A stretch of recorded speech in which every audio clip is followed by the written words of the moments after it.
Welcome to the Fans Ed Sports Show. Talk about the X's and O's. Talk and break down for the success of each team. Slow your roll. Whether he has something to do with it or not, we are adding that to the clock. No team gonna freaking run the ball like that. That's challenging your manhood. Not too much. People still remember that. So look, I don't need to hear anything from you, Mike. It's been a crazy week for college football. They value seniority. When they're looking at the schedule, that's a tough schedule. Go beat everyone. You already know. Let's go. You already know. Welcome to the Fans Ed Sports Show, hosted by Cleveland Mike and your guy Truth. They're also produced by Walt K. Disney, and we have a special guest today, our guy Eli, man. Welcome, Eli, to the show. And before we get started, make sure you hit that like button. And if you are not subscribed, go ahead, hit that subscribe button. Make sure you share this video. Help grow this program, help grow this platform. We appreciate you all. What's going on, folks? How y'all living? What's going on, man? It's an honor to be here. What up? Welcome to the show. For sure. What Hey, you got for us today, Disney? We got a lot to discuss. You know, we get into the end of the regular season, so as things crank up, more news comes out. So let's start with some trending topics. Michigan. As you know, Harbaugh has been suspended for the regular season. This came before the Penn State game. He's being held off the field for the final 3 games of the 2023 season amid an ongoing NCAA investigation. The university condemned this punishment and sent a lengthy statement to them saying that the commissioner's hasty action today suggested that this is more about reaching to the pressure from other conference members than a desire to apply the rules fairly and impartially. By taking this action at this hour, right before that game, the commissioner is personally inserting himself onto the sidelines and altering the level playing field that he is claiming to preserve. So as of now, he won't be allowed to coach the team from the sidelines during the game, but will be able to serve as head coach during the practice. Kim, what's your take on this? What's your thoughts on this? I mean, I can see how it's impactful for when they're in a big game like Ohio State, when you have a new coach like Sharon Moore, who's not used to the pressure situations and things like that. But for the most part, he's evolved in the entire lead up to game planning, to structure, to what play calls they want to run, to film, to all of that. So it could be a lot worse. So I think that for what they've done and what's happened and what we've come to know from what the NCAA is saying that they did, I feel like that's a slap on the wrist, and they should be happy instead of complaining about that, in my opinion. Yeah, you're definitely right. Mike, what you got? Yeah, Cam's right, man. You know, everybody has taken their lumps, when they got caught doing whatever. Nobody cried about it, just like men, man. You just take your lumps and you take them on the chin and keep going. Obviously all they doing is crying, like my guy Terry said in the chat, man.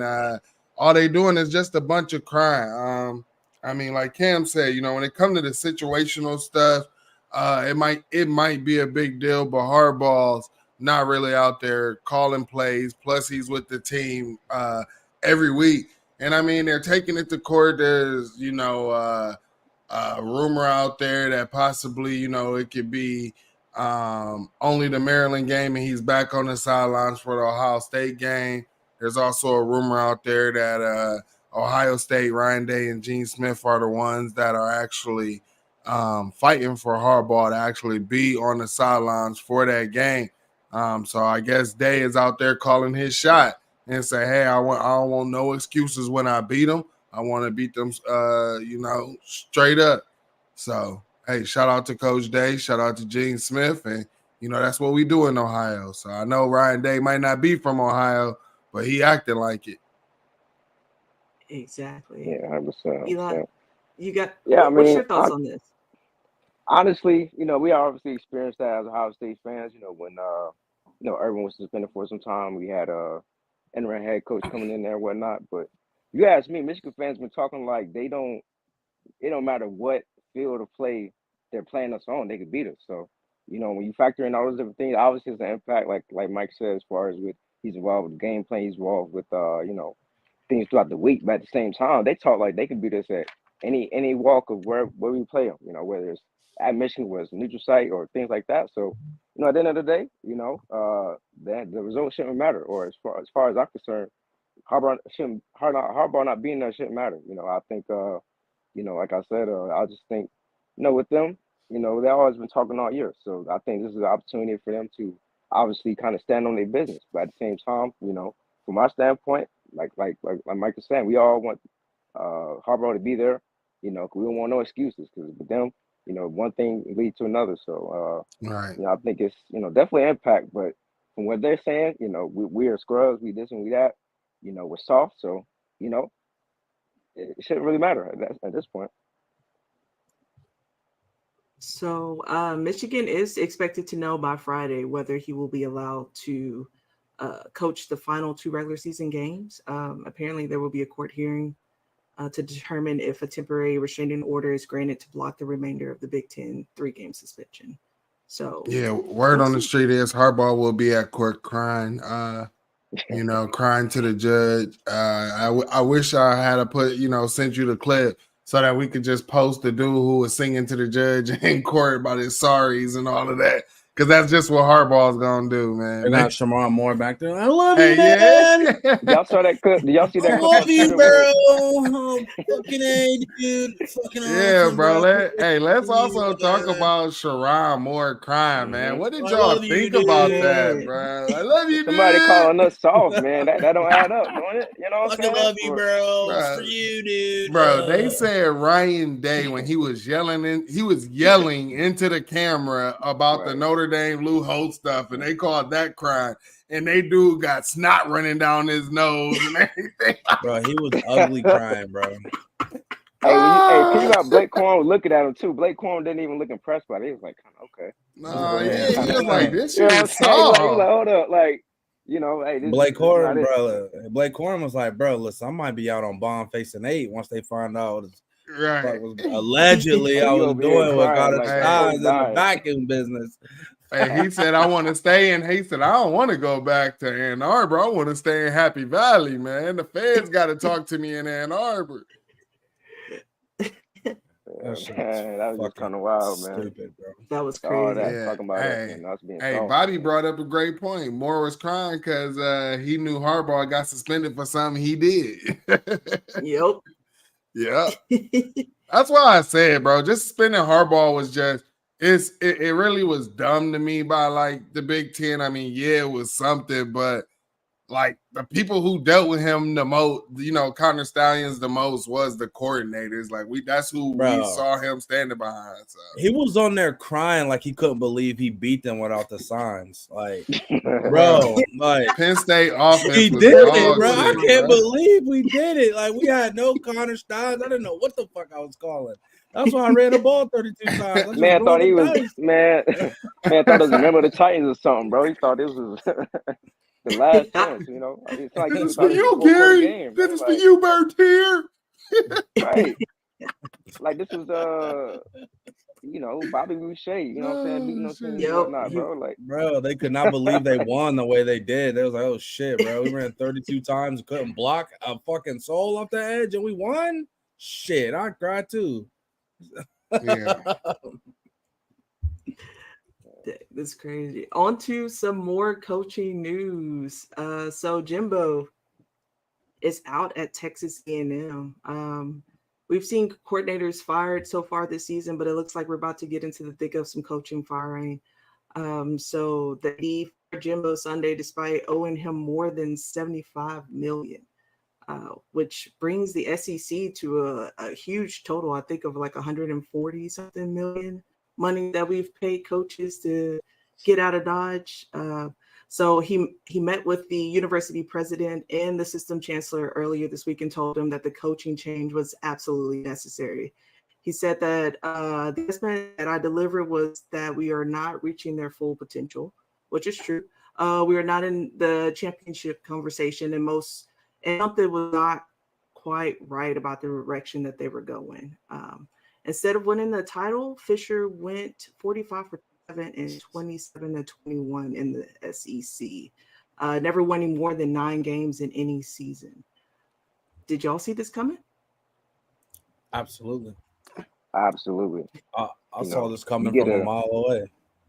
you get a top 5 class and you can't win more than 6 games, and you struggle against teams you're supposed to beat. As far as from a talent standpoint, a coaching standpoint, like it's one thing to accumulate talent, but it's another thing to develop that talent and also hold up with the standard of getting that talent. So, with the A&M, they got the money.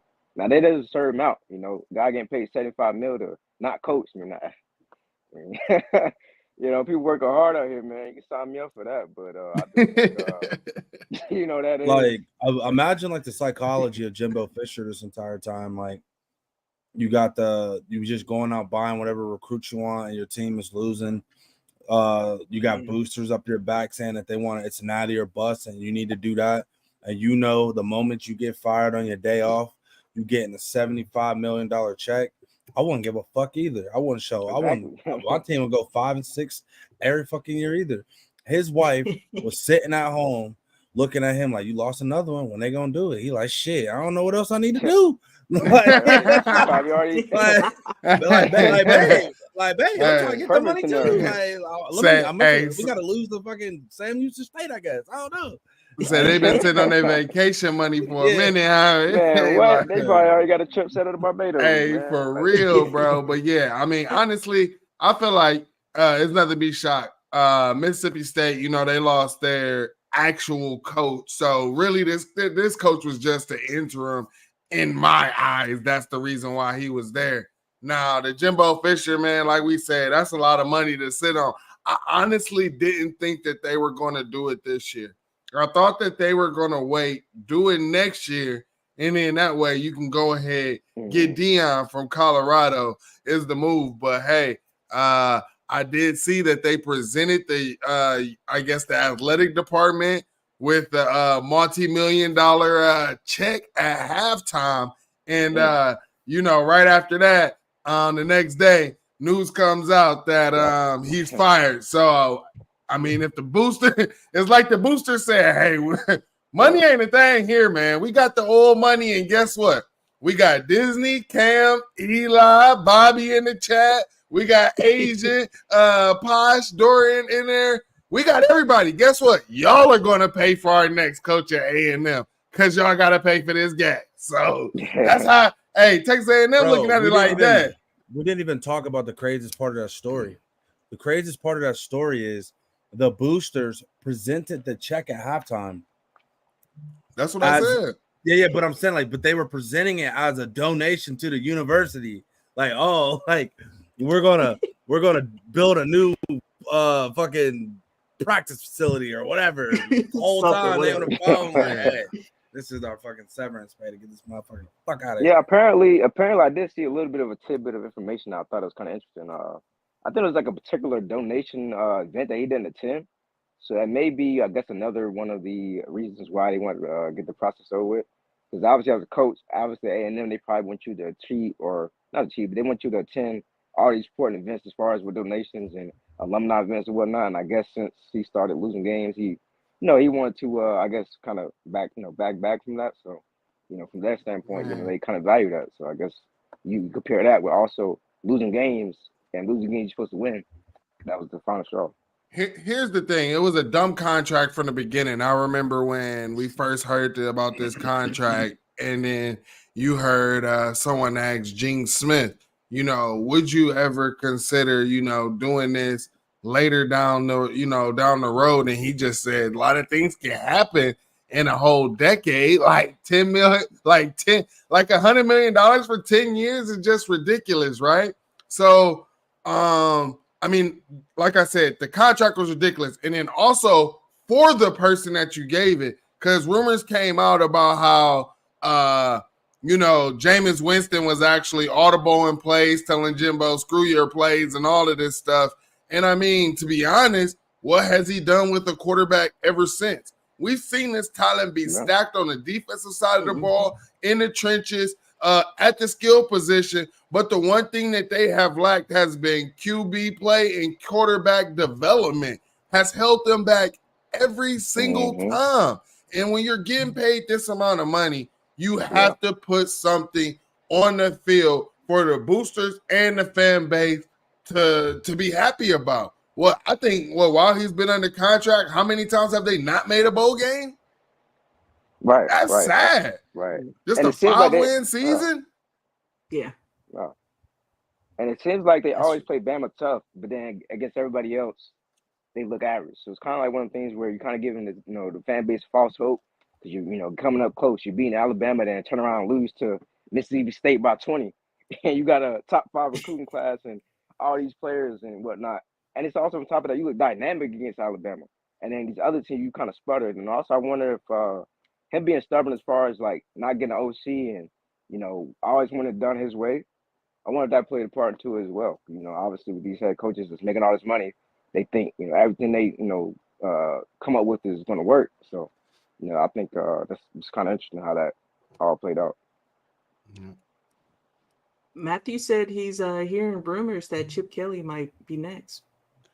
I think that is the dumbest thing for UCLA because when Disney we've had talks about those conferences from those teams from the Pac-12 coming over into the Big Ten. And to be honest, I just felt like Chip Kelly's the right coach for that transition, who can actually transition better for the Big Ten. Because when you hear about UCLA and what they were doing, excellent run game. They're good in the trenches, especially on the O-line. That's Big Ten football, right? You being able to run, not always having to rely on the pass. Then he has this big-time recruit who's just a freshman, right? And you see the flashes that he's making out there, Dante Moore. You see the flashes that he's making at UCLA. So you're like, man, if they could put this all together in about 3 years when that guy's a junior, this team should be amazing, right? So, and like I said, a lot of these ADs might not end up having a job later down the road because you're hitting the panic button going into this 12-team playoffs, and your team might just be, right on the cusp of that, right? I mean, if you're talking about if you're a top 15 team, don't you think that, those 3 teams that might be left out, don't you think that you should give that coach another chance, right? See what they can do with that. So, I think the idea or the direction that UCLA is going is that they like Chip Kelly. We know he's a great coach, but he seemed to be completely checked out on recruiting top talent and putting the effort and week in, week out on the trail and gallivanting the boosters and all the things that go into recruiting in 2023. I don't think they felt like he was committed to that, and kind of seen the writing on the wall, especially with Dan Lanning over there at Oregon, even elevating them even more in the trenches, bringing that UGA style of team building from the D-line to the linebackers, and they see 5-stars starting to come with their peers going over to the Big Ten. They probably saw the writing on the wall and was like, look, you're a great coach, you're a great this, but we're going to need somebody that's going to go on the trail because, I mean, the game ain't all about X's and O's. Sometimes you need the Jimmys and Joes. So I think that's kind of the direction that they was going with UCLA. You can kind of tell that Chip was kind of checked out on the trail for the last couple of seasons. And I also heard that the Colorado thing where they had obviously lost their equipment and being stolen. I heard that it was somewhat related to UCLA. So I wonder if that was like the icing. They said they found out that the kids that were on a visit to UCLA stole it allegedly. Oh, okay. That's crazy. Yeah, that's super crazy. Wow. Okay. All right. Well, before we get into this upcoming week and some other things, let's get into some week 11 recap. So we had Penn State fall to Michigan. Georgia stays undefeated against Ole Miss, and Oregon beats USC. All right. So, Kim, what did you take away from this Michigan game, really briefly, before we go into this week? They trenches ain't what they think it is on both sides of the ball. James Franklin is a terrible coach who doesn't know how to win in all three phases of the game. Penn State could have won this game if they took care of if they trusted in their defense and their special teams. Do you want me to go in on Georgia too? Like, my quick little three for all three? Yeah, you can go Okay. ahead and knock them out. Yeah. Ole Miss is what we always thought they are. I had a thing last year that I called it the Bama boost, where you just get these random teams in the middle of the season that goes in the top 10 or top 9, and they start off in the preseason with the worst strength of schedule. All of a sudden, they're in the top 20, and they have the strong-ass schedule. Ole Miss are trash like we always thought they were. They were trash at the beginning of the season, trash now, and they got their ass for about 30. And USC is completely checked out. But we thought that last week, but then they kind of gave Oregon, they swung back and forth for Oregon a little bit, and that's the second team. Oregon and Washington is supposed to be the two top dogs in the Pac-12, and USC was supposed to be, the Walking Dead, and we saw them swinging in both games with both of them teams. After we saw what they told us, Notre Dame was ass, we saw them obliterate USC. So I don't know, somebody lying to me. That's all. Yes, sir. Yes, sir. Somebody lying.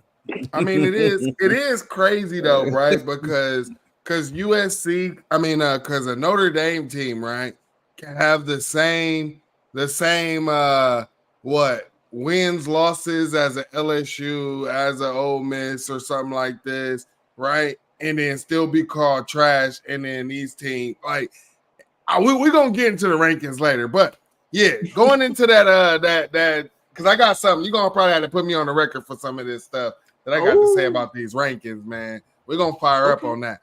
But this week 11 matchup, man, honestly, what I saw when that team up north was honestly scoring or getting plays was Penn State's defense not being disciplined. You've seen guys, especially number 43, on multiple times. I want to say one for the touchdown and one for that long run that they broke to Michigan's right or whatever. 43 took himself completely out the play. I want to say Coach 30 used the Coach 30 that makes the comedy stuff. He used the goal line one in the red zone where dude just literally just fell on the ground. Like, he didn't even try to make the tackle. So I will say this.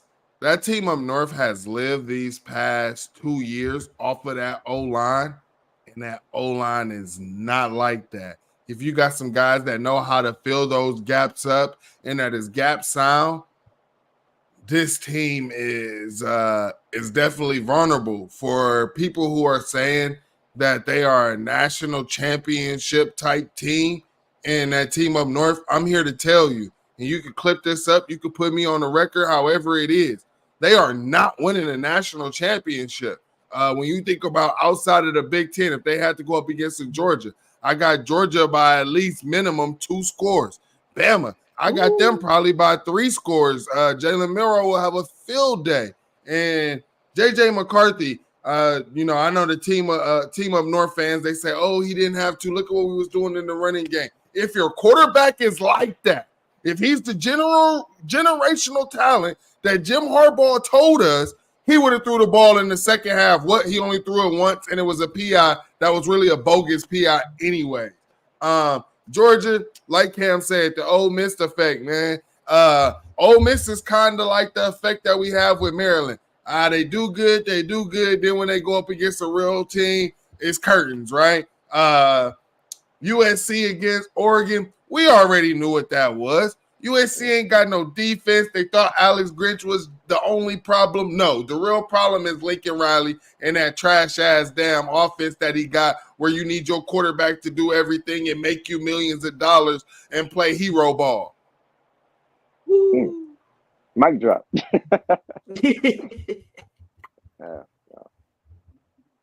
E? All right. Go down. Honestly, What you got? my fault. Honestly, for the first game, Michigan fans, like Mike said, all season, week by week, they were spamming JJ stats versus Team A, Team B.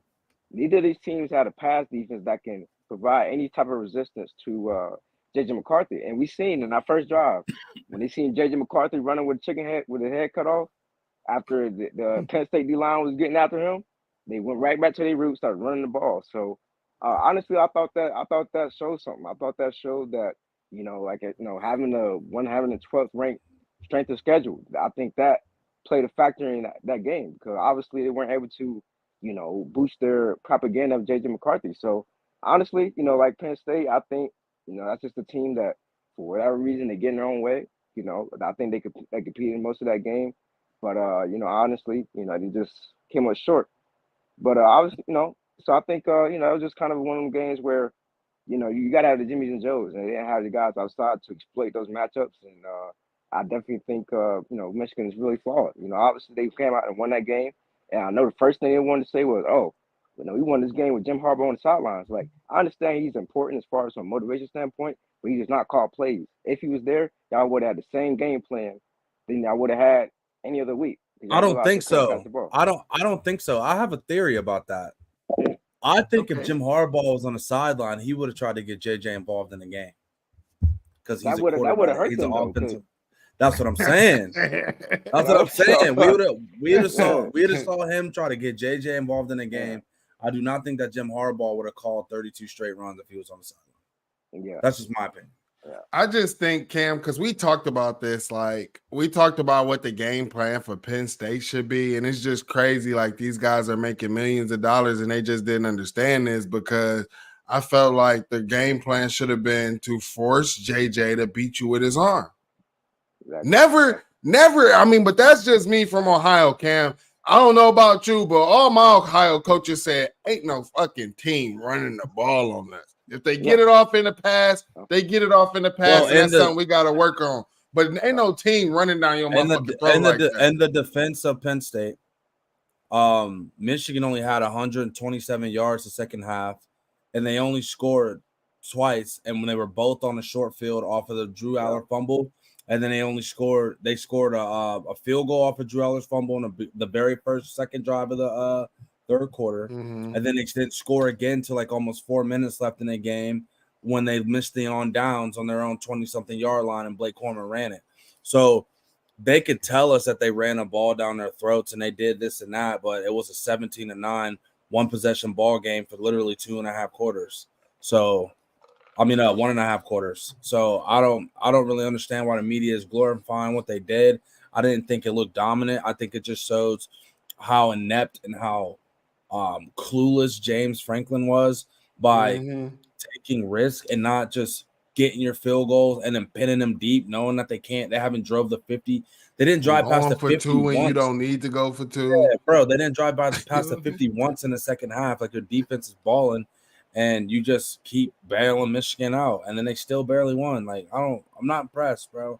Like, we're gonna listen to Joel Klatt. I know Fox is clearing that check for him, but he been lying. It ain't just Joe Klatt or RJ Young. Bro. Oh, they've been the number one team from the beginning, bro. Yeah. Yeah, but with the Ole Miss Georgia game, I mean, it's Georgia.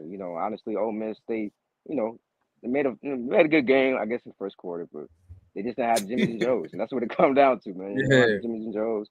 I know after the game, Lane Kiffin said that they only had 1 5-star this recruiting class, and Georgia has 24. So, I think that's on him. You got to be able to be more invested in coaching and recruiting, and making these viral posts with these teams. So, that's kind of my take on that game. It's kind of a snooze fest after the first quarter.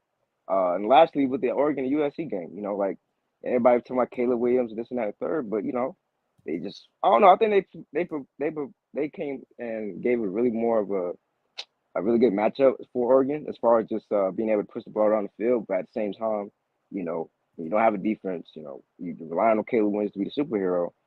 The luck is going to run out. So I just think for that particular game, I kind of think luck ran out and they just didn't have any more answers for Oregon. So I think that's a really good game. But that's really it on that one. Nice. Sweet. Okay. Well, as y'all know, we did get some new rankings last night. So Georgia moved up to the number 1 spot, Ohio State down to number 2. And we got Missouri and Louisville back in, or not back in, but we got Missouri and Louisville in the race. So a lot of people are saying that they aren't following the criteria. And I know a lot of people agree on that. So Cam, what's your thought? What's your thoughts on that? I can I tell by looking mean, at your my first thing was I saw Missouri jump up 6 spots over Penn State for what? Like I get like, you know what I mean? Like Mm-hmm. I don't like I get they played Georgia close, but Penn State played us and Michigan close. So it's like, are we really hyping up that W that they got against Tennessee? No offense, I know that's your squad is, but like, are we really hyping up that Tennessee performance? Like, was that enough to put them all the way up? They beat the number 21 team, blew them out. I get it. But like, are we forgetting the stinker against Middle Tennessee State, 23-19? Are we forgetting that they should have lost to Kansas State and when they won 30-27? Like, are we forgetting like all of those like type of games? Lost to LSU, who's racked up L so far this year. Like, they're getting rewarded for one ranked win basically and playing Georgia close. So I don't get it. That's not the criteria that they were telling us from the beginning. So who knows? I don't know. But the rest of that, as far as us being Georgia being number 1 and us being number 2, we knew that was happening. Diz, like, you're an SEC person. We know what's going on. We've seen this 100 times. They want to put Georgia at number 1, and they're going to pump up everybody that they play under them. So in the scenario that other teams cannibalize themselves, they can have an inflated strength of schedule and a road to the playoff for Georgia to justify putting 2 SEC teams in. Bingo. I saw this coming from a mile away. Everyone's seen this. We've been doing this since 2014. As soon as I saw Missouri at number 9, I'm like, okay, the fix is in. Yeah. Yeah, must be nice. That, I will say that. go ahead, Eli. No, I have no. I'm kind of with Cam on that. You know, they play Missouri in there at 9. You know, obviously they play well against Tennessee, but obviously Tennessee kind of struggled with Florida. So Florida's kind of on the ropes as well. So outside of that, I don't really have no issues with anyone else in that particular order. Obviously Georgia's going to be number 1 after that particular matchup against Ole Miss. Obviously Ohio State, we had our business in Michigan, and we have an argument to be had for that particular number 1 ranking. But outside of that, I don't really have no issues with the top 10. I think everything will work itself out. Yeah. So to be honest, as an Ohio State fan, I'm glad that they put our team at number 2, right? But just if I was outside of it, my whole thing is what did Ohio State do to drop out of this? And like Cam said, this is what we see every year from the committee, bro. Because if you don't remember, and really one thing that we didn't pay attention to was how the committee was ranking the Mizzous and the Ole Miss beforehand, right? They were setting this up from the get because the committee was like, all right, if Georgia does lose one of these games, how do we make it where if they won the SEC, they still get in? Because remember, the talk was could it possibly be the SEC is left out? Right? That was the talk. If Georgia lost a regular season game, Bama lost a regular season game, there was a path where all Florida State undefeated, Ohio State, Florida stay undefeated, Ohio State stay undefeated, or the team up north stay undefeated, Washington stay undefeated, right? And then OU effed it up. But if all of those teams had stayed undefeated, it could have been where the whole SEC could have been left out. But Mizzou, even being at 9, they got 2 losses. I don't care who they lost to, especially the way they lost. If you don't even look competitive against one of the top teams, then I don't even think you should be in the top 10. I'm sorry. At least Penn State was competitive in theirs. Like, they had a chance. They had chances. Mizzou never had a chance. Ole Miss never had a chance. Diz, like, no offense, but like, why was Tennessee ranked 21st against Mizzou anyways? Like, lost to Florida. Yeah. And then the only other ranked team they played was Alabama, and they got smacked. So hold on, Cam. Yeah, why are they ranked at 18th above Notre Dame? We're still yeah, like what the fuck? Like, This is what I'm saying. And so what the committee? We're still gonna be ranked. Yeah. So what the committee is gonna fucking do, and what they want Georgia, to do, is continuously say, "Hey, well, look."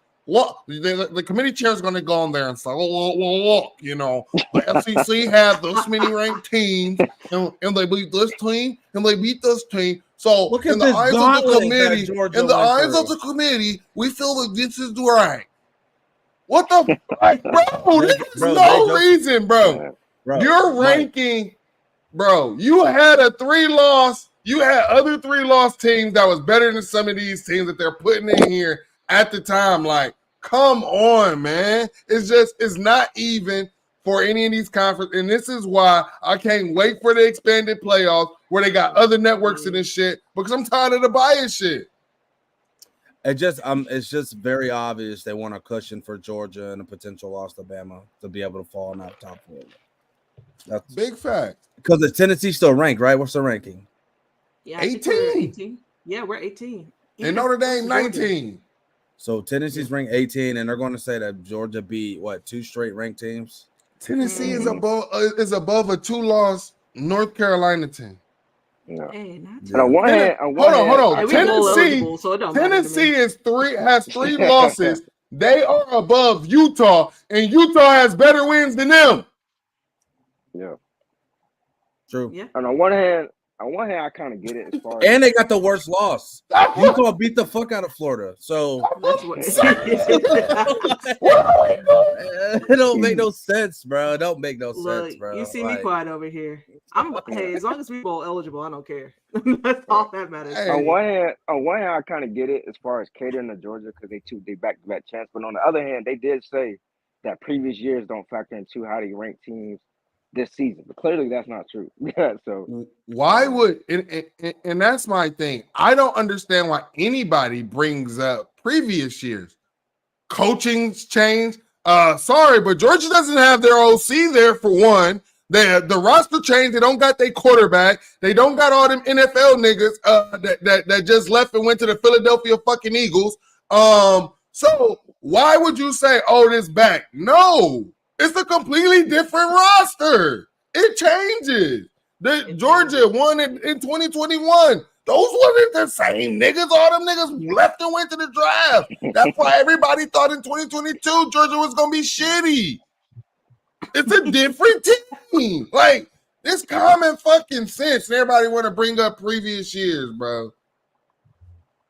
But I'm not getting all riled up and mad. I've seen this happen a million times. It's the SEC. Like, that's what they do. It's the SEC. So, it just means more there. And we pay more. So that's how we get in. ESPN control the playoffs, so they're going to do what they do.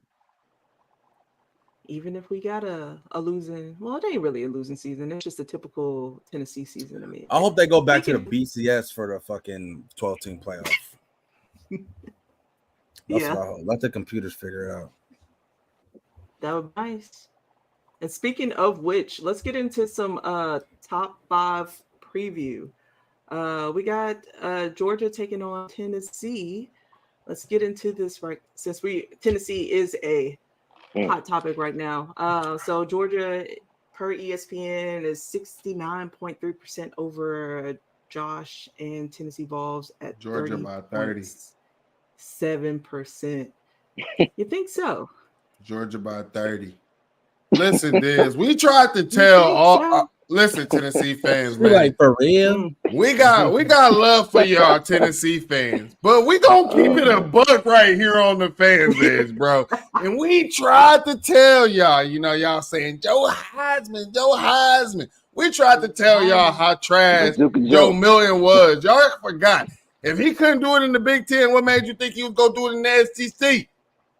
It wasn't gonna happen, bro. He's not him done. He's not him done. Like it just wasn't gonna happen, bro. It's a wrap, man. Blowout game for Georgia. I expect Georgia to be resting starters and eating chicken wings on the sideline like they did against TCU. Hey, Mike. Hey, before we go ahead, I had an idea. This is what the BCS rankings has. They have Tennessee at 20, Notre Dame at 18, Utah at 17, and they have Missouri at 12.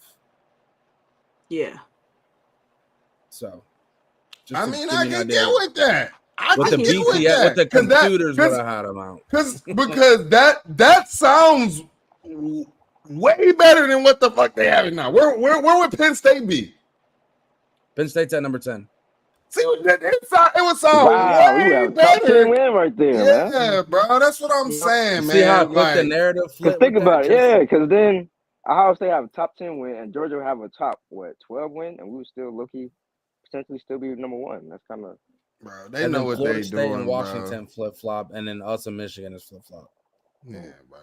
But Oregon by 30 against Tennessee, bro. I'm sorry, but you mean GJ? You mean Georgia? Yeah. Georgia and Tennessee, man. Georgia wins by 30, eating chicken wings on the sideline. Even at Neyland? Oh, yeah. Y'all fans so goddamn. I didn't heard. Apparently, y'all wanted to give you coaching extension last year. Now everybody just over his ass now. So yeah. The fans gonna be right out there. Hey, we the new TCU. Go ahead, passing out chicken. Because that's where they was getting it from the fans. The fans was the one passing them chicken out at the TCU game. Let's keep the tradition alive. Shit. They said they got Missouri coach here walked up the job type and said we stand on business. So I be eating my chicken wings with them, man. I have my chicken wings ready. I'm gonna go order them too. I think Tennessee will keep it close for a quarter. They probably obviously with the crowd and whatnot. Georgia's pass defense isn't great, so I think it'll be interesting in the first half, but we'll see. I mean, Vegas got it -10 UGA, and you said they're losing by 30. Yeah, that's not too crazy. Oh no, listen, man. We've seen Georgia go against coaches that can scheme what they're trying to do. I think the game is going to be closer, and then we're going to see Georgia do what they always do with teams that don't have depth. They're going to start getting that running game going. Then they're going to take their shots, and then they're going to go up by 13, 14, and then we see teams start to press, and then they start getting turnovers, and then they just suffocate and drown. That's the same thing that we've seen teams do with UGA all year. So I think it's going to be the same thing. They're going to come out. They're going to fight. It's going to be close for a little bit. And then UGA in the second half, they're going to just start running the ball. So they're going to get a few big plays, and then they're going to go up, and then teams going to start trying to press against them, and they're going to turn the ball over, and it's going to be over. They whooped their ass last year, and then they slowed down because it was raining. They sexed them boys up last year, and they had him done, bro. That's what I'm saying about 30, bro. That Joe Miller shit nasty, Cam. Hold on. Listen, but that UGA defense last year is not the same as this defense. The D-line was good. D-line was pressure. I agree. And Tennessee can run the ball. Too. But I'll say this. Georgia's little back step is a whole lot less worse than Tennessee's back step. Like back step is big as fuck. Yeah, buddy. I mean, they can't even throw the ball. Hold on. What's your defensive game plan against Tennessee? Force Joe Milton to beat you throwing the ball. Them niggas not running the ball, bro. Yo, Mike hates Tennessee. Mike nah, bro. Wait. But let me ask you this: as Ohio State fans, wouldn't you want Tennessee to beat Georgia? Like, wouldn't y'all go I don't into give the a game fuck. Hell no. I hoping? want my Hey, get for back narrative against them. purposes, Fuck that. I want my would. get back. Hell no. God damn, I want Marv to get his damn. get back, boy. Hell no. They been selling mayo and shit with God Marv's damn. name on it. Hell no. I And feel like picture and shit. I feel like Georgia losing. I feel like Georgia losing will be hilarious. So, who Oh, knows? yeah. If Georgia losing, look, go I would Bucs. love for them to lose because then the Alabama Georgia games will make or break for an SEC. We won't have to worry about the potential of two getting in due to bias. So Yeah. That would definitely be the Lord's work if y'all won that game. Yeah, I was a believer at the beginning of the season. I was drinking the Kool-Aid. I was drinking the Joe Kool-Aid, but not anymore. I'm just happy we bowl eligible, and maybe we'll win that. But That had to be the we'll nastiest Kool-Aid you ever had. look, it had all the sugar. This It was man sugar Mike. water at first. It was sugar water. It got dull after a while, like a little stale. She was dreaming. She went into a diabetic shock and was dreaming, boy. I woke up, reality hit hard. Reality she said hit. it was orange. It was orange Kool-Aid juice everywhere. Oh, Like, what was going on? shit. Especially after last Oh, week. man. Damn. What was that back in the 90s? That Tang with the Yeah. Oh, that's what she was drinking. She was drinking an orangutan juice. Fredios, some Fredios and Star. Damn, Yeah, like I hey, said, J I'm Bucks, just cause happy to that be not bowl happy to be eligible. bowl eligible. Crazy difference, Yeah. crazy difference a year can make. Hey, I feel it. Yes. Yeah. You know Y'all gotta what? put I am Nico interested. in. Y'all gotta Yeah, put I'm Nico interested in. to see Yeah. that. Yeah, I'm that's fair. really Honestly, interested to see that. honestly, I think that a lot of programs should start doing that. I think I was talking to E. I think I was talking to you in the spaces or something. And I was just saying, what's the point of Caleb Williams even playing the rest of the season?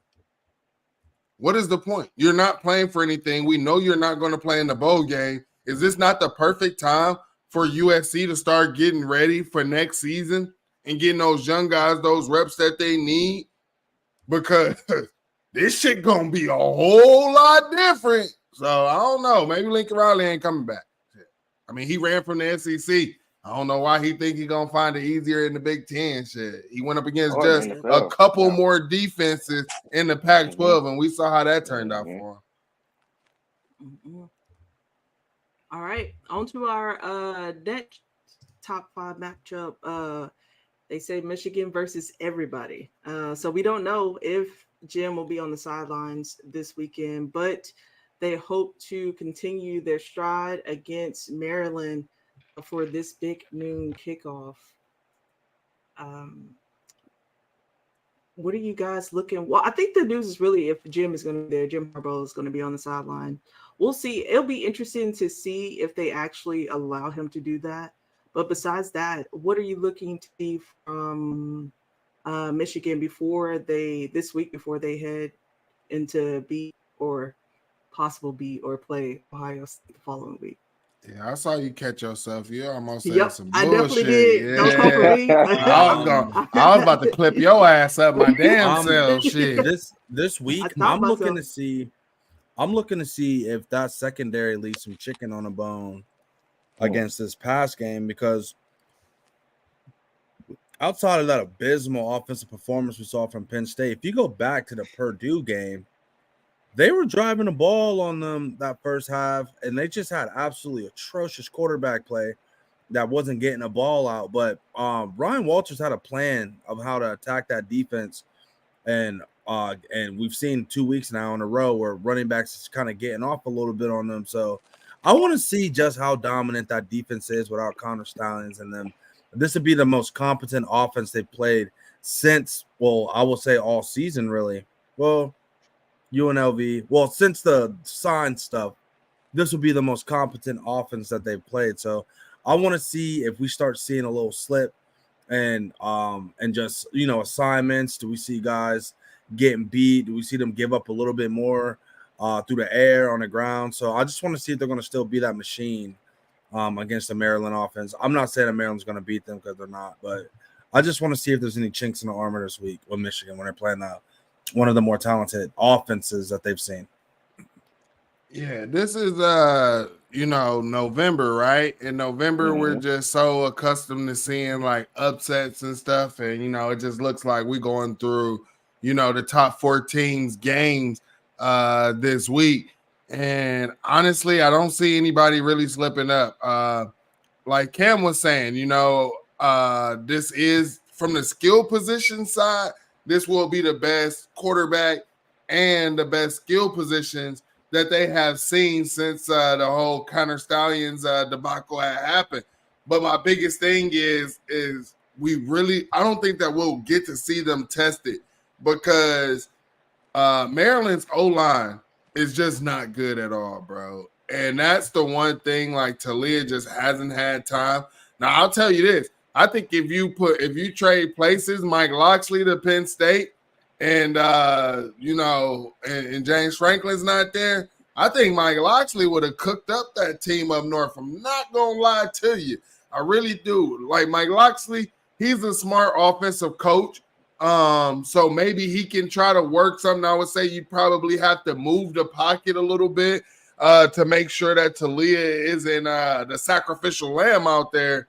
But me and Cam kind of talked about that secondary a couple times, and I don't think that it's what people think. I don't think that this team up north's defense or their offense is what it has been the past 2 years. I think it really has hit a decline, and I don't think that their fans have gotten to see that yet because of their schedule. And Mike, to piggyback off what you said, let's not forget these motherfuckers almost caught us slipping at their crib last year. Like, it came out of nowhere playing their little hearts out for their little senior night. So I don't know, man. Oh, you talking about against Illinois? No, against us, bro. Maryland. Yeah. I'm like, bro, they almost beat us last year at the crib, bro. They was like, so Kim said senior night. Yeah, it was their senior night. Yeah, they almost beat Michigan last year too, and it was eyes. So I don't know, bro. They be getting up for these games. Yeah. I think it being at home may give Maryland a juice early on, but like Mike said, the O line isn't stout enough to kind of hold up with Michigan's D tackles. But yeah, I kind of want to see Maryland can kind of expose their passing game. Maybe give us some nuggets that we can kind of use. Obviously going into our game, but I don't really think that's going to be a particularly close game, especially in the second half. But yeah, that's kind of what I want to see from that particular game itself. Yeah, okay. And let's get on to the next one. The Ohio State takes on Minnesota. Minnesota is vying to become bowl eligible by winning at least one of their last 2 final games. I definitely don't think it will be against Ohio State. However, Ohio State hopefully looks to correct any weaknesses before going into the following week matchup against Michigan. So in this matchup, let's start with Mike. What are you looking to see out of the Ohio State?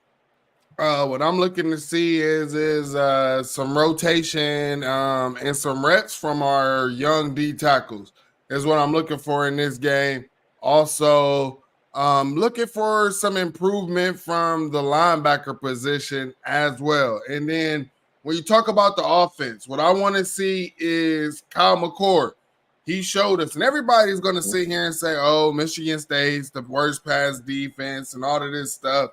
But this just goes to show me that nobody has actually, been watching the film of Kyle McCord, because what's been the issue that we've talked about in the spaces, Cam and Eli, it's like, damn, Kyle throwing at somebody's feet when they wide the fuck open. Damn, Kyle can't hit nobody in stride. Like, that has those 2 things of what we needed to see has nothing to do with the opponent. If a guy's wide open, Kyle, can you hit him? Right? Kyle did that in the last game. Kyle, the guy has him beat in stride. Can you hit him? Kyle did that last game. What I need to see is Kyle continue to do that. Continue to show me the footwork that he had and continue to progress as a quarterback. Because if Kyle can continue to progress as a quarterback and not be mid Kyle no more, not be Honda McCord no more, and come out and be Hellcat McCord, Shit, this team might be able to challenge some folks, man. It might be a scary ass team. Yeah. Yeah, Elon, Honestly, what do you look for? like how Mike said, I kind of want to see progression from Kyle. I guess last week is progression because we didn't see Chip Train looking at him like he's Where's Waldo as far as with when he was throwing the ball at his feet, or when Marv was looking kind of confused as far as why he wasn't connecting with McCord over the middle. So just continue progression from Kyle McCord. Run defense. I want to see our run defense start fast as far as with our rotations. Seeing how the young guys come in there and fill the gaps and whatnot. I think our secondary is going to continue to be how they be as far as being stout against the pass. But yeah, I want to see that. And lastly, I probably want to see Emeka get involved and kind of see him get that continued progression because he's been out a couple of weeks and now he's slowly getting back to the swing of things. So I just want to start fast and go ahead and get them out the way in the first half so we can rest our starters. Maybe get some reps with Keen Holtz and maybe reps with Ennis in the second half and kind of just most importantly leave the game fully healthy as far as with our roster. Cam, what about you? All I'm looking for is to see if Kyle keeps our offense on schedule. I don't want to see punts. I don't want to see a single punt this game from our number one offense. If we're not scoring a touchdown, we better be hitting a field goal. That's all I want to see. I just need to see the consistency of our offense getting on the field, getting off the field, being efficient. And I also want to see a high volume of rotation on our D-line with the development of that Mike Hall Jr. might not be healthy. So I want to see some of those freshmen get some reps. I want to see Hero Canoe. We already know what we're getting from Ty Hamilton. He's a great run stopper, not very athletic when it comes to the edge. He gets reached a lot, but when it comes to playing a gap, he's great. I think that we're going to try to go we're deep in our bag and get McDonald some reps. We've been seeing Jaden McKenzie, maybe some Jason Moore. Like, we need to get these young guys some reps because we don't know what can happen as far as injuries going into the game. And also, I want to see our young players in the secondary get reps. I want to see Denzel Burke coming to this game healthy. We're hearing that possibly Latham Ransom is not going to be able to play in the regular season. That means Malik Hartford should be getting out there. I need to see Kai Stokes out there. This is a game against an inept offense where we need to get our guys in a game to just get used to hearing the play calls come from the sideline, get used to lining up, know what it's like to in a real game situation just in case another injury happens on our defensive side of the ball. They'll be ready against Michigan because we're already running thin in key positions with Tommy Two Thumbs getting hurt and running with Cody Simon and Still Chambers. We already saw a glimpse of CJ Hicks really being confused and not really knowing what's going on out there. So we need to get these young guys in early and often against Minnesota. And if that means we give up some points, fuck it. I don't care.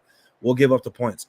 I need to see my guys get reps because we're going to need all our depth going forward, especially in the playoff and playing against a team up north. So that's what I want to see. I want to see lots and lots of new faces on the defense getting live reps.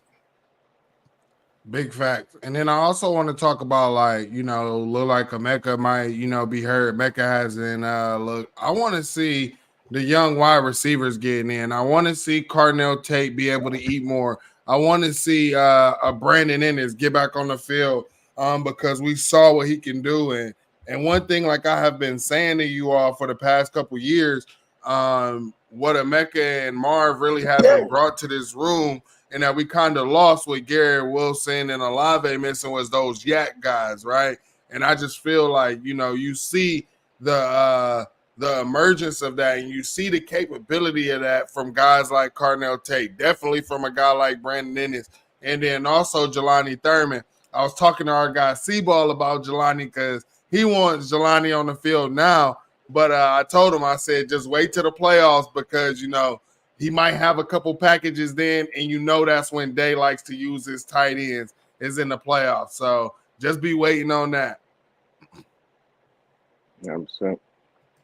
Hey, and before we move Thurman, on, I'm gonna say Jelani Thurman in a 12 go ahead, Kim. in a red zone. If I'm Ryan Day, I just come out with a wrinkle with a 12-13 personnel with Jelani and flex him out or something and just completely just freak Michigan the hell out because that dude is a freak out there. But that's all. Yeah, Before watching we, three guys try to tackle that dude, man, that was crazy. My bad, dude.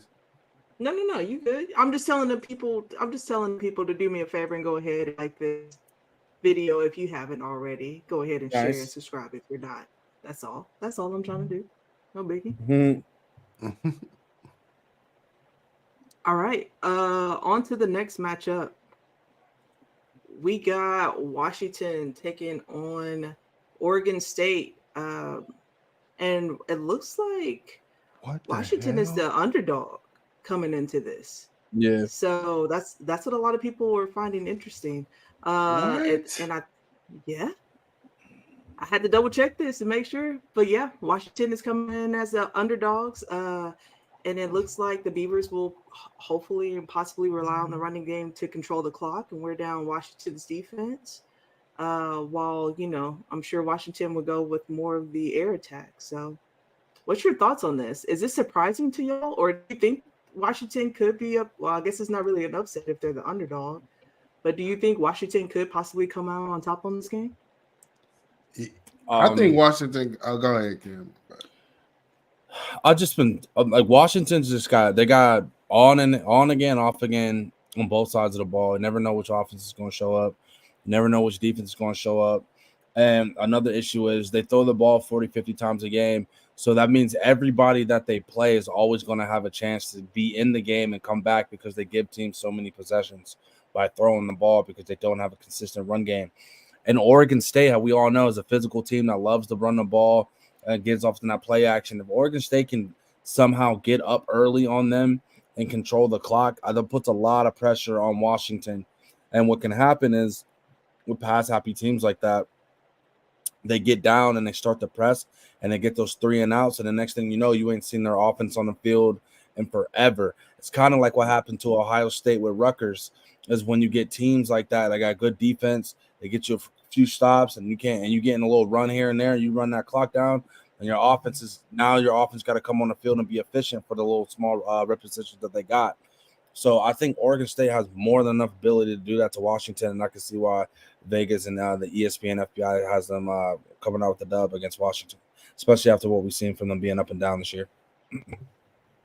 Yeah, I was gonna I say that I didn't expect the FPI, like if it was gonna give it to Oregon State, I didn't expect it to be that big, right? Like now, like Cam was saying, we've seen Washington struggle. The thing is we've also seen Oregon State struggle on offense. Now, Washington struggles with their defense. I would say Oregon State has a little bit better defense than them. So it's going to be, can Oregon State's DBs hang with Washington? Because the thing is Washington might make a couple mistakes, but every time when they actually need to put some points on the board, they're able to do that. And those guys, those wide receiver threats that they have on the outside, always comes alive. And Michael Penix, man, he just comes out there, dots it up, is able to extend the drive. And it's hard for DBs to cover for those extra, 7-8 seconds. You can't ask a DB to cover for that long. So it's going to be up to that defensive front of Oregon State to get Michael Penix down, because that's the only way you're going to be able to stop Michael Penix is actually getting home, not with just pressures, but you actually have to get home. And DJU got to do his job and take care of the ball. Yep. Yeah, we What seen about you? we've seen Washington struggle with Stanford. We've seen them struggle with Utah. Utah doesn't have any offense right now. It's more so a defensive-minded team. So honestly, I think when you look at that game in particular, Oregon State, it was obviously a really good defensive team. They got DJ Ugalele. He's probably going to, obviously try to, you know, get his last hurrah in there because that's a, last quality big game that he's going to have in his career. Assuming that he's probably going to enter the NFL or go from there. But I think it'll be a really slugfest type of game. I think Oregon State have to get quality stops, be able to move the ball efficiently, and being able to put points on the board. Like Mike said, Washington is a team that's a high-powered offense. They like to throw the ball down the field. Yeah, they got two really good receivers. And the defense isn't really as good. So I think Oregon State has to just capitalize on, short fields or getting quality stops. And if they do that, I can see why it's more so you know, a game where Oregon State could win. But I do think it's kind of interesting.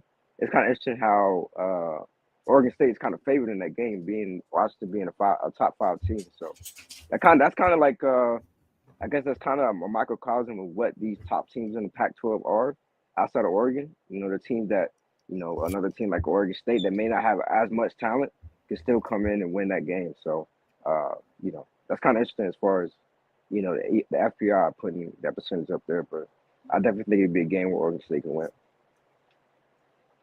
Yeah, Nice. definitely. All right. And then for our last top 5 matchup, we got North Alabama Lions traveled to face Florida State. Man. In week 12. Damn, FSU, man. FSU. I ain't got nothing to say hold on. about I that thought one. that. Hold on. Is FSU going to the SEC? Like, I thought only the SEC did that. I ain't know the ACC Not played too cupcakes at the end of the much. season. Hey, Not I too mean, Yeah. hold on, Disney. What you mean not too much? What facts? When did facts become too much? The SEC somebody has got been Chattanooga known this week. for years to play cupcake schedules at the end of the year. The When ACC did the does it too. ACC start doing this? They've been doing that. Clemson been doing Don't that. one of them bro. teams might get playing? Oh, Hey, one of them teams playing Chattanooga, Mike. One of them SEC teams. bro. I I can't mean, name who. I don't know if Yeah, it's we got- Alabama or I one of just them teams is playing Chattanooga.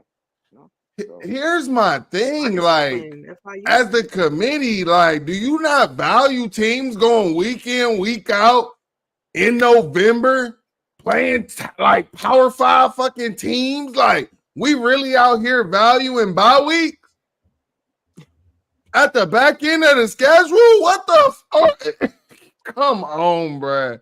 Come on, man. We got to do better. We got that. That's not a game that I want to see, that I want to put on my TV when you're talking about, college football ramping down. We ain't got that many games left. Why the fuck would I want to see that game on there? Pretty sure it's on the CW. It's not even on like a main network. Yeah, okay. So Yeah. I'd rather still watch the Flash on the CW than this goddamn game. Get Barry Allen out there, man. Shit. I honestly think All FSU right. could probably put a third string out there and probably still win that game. Honestly, I don't really know. I don't know what's too much to say on that game. Man, that's a It'd be nice for dub, Ohio man. That's a State. bye week. They got a little November bye week, It would be man. nice He for said, Ohio I State need to have a game like FSU to that. lose so Jeremiah can stop trolling. Hey, that would definitely be an ACC move for sure. So let me ask you this. So if Washington wins over Oregon State and FSU beats North Alabama, but doesn't blow them out the park, does that mean that Washington will jump Florida State? You might be on to something. I definitely think the committee weighs that in. Yeah, I can see that. I can see that, but I think FSU just have too much offense for North Alabama. Like, I don't even know who they got. They probably got some future IT players, future engineers out there, man. I mean, I no disrespect to that, but as far as from a football standpoint, they don't have the Jimmys and Joes to line up with FSU. So yeah, I don't see FSU being a Michigan and losing this game to like an Appalachian State. You know what I'm saying? Like, if you was a Michigan team, then I would just, say, hey, man, you fucking get your field goal block and they take it to the house on your ass, But I don't think that, Florida State is a Michigan program. So, well, yeah.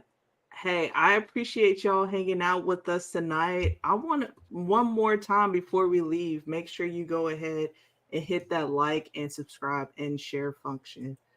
We appreciate y'all joining us today, and we appreciate Eli for coming in and hanging out with us tonight. Hope to see more of you for sure.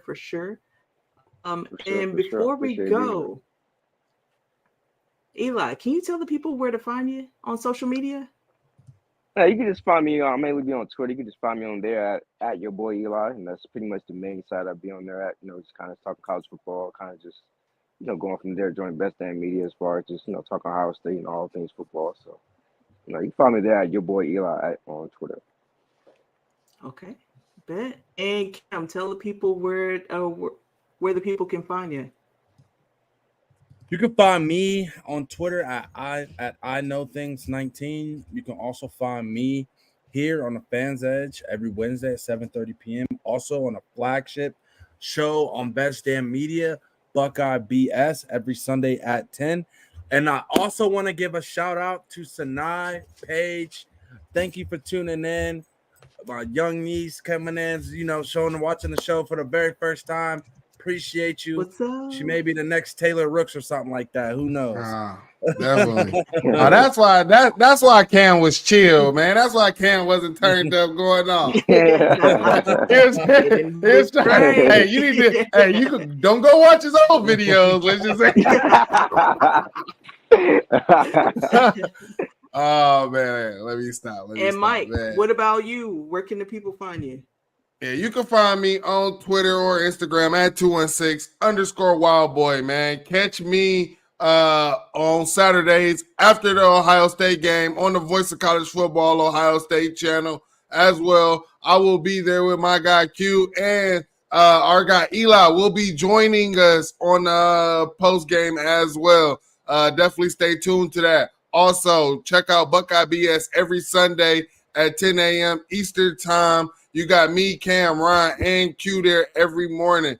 And you got Buckeye Rose, 8 a.m. Make sure you check in. You got Ryan, Chris, and Q. They'll be posting the Buckeye Rose content every morning. So make sure you tap in with them.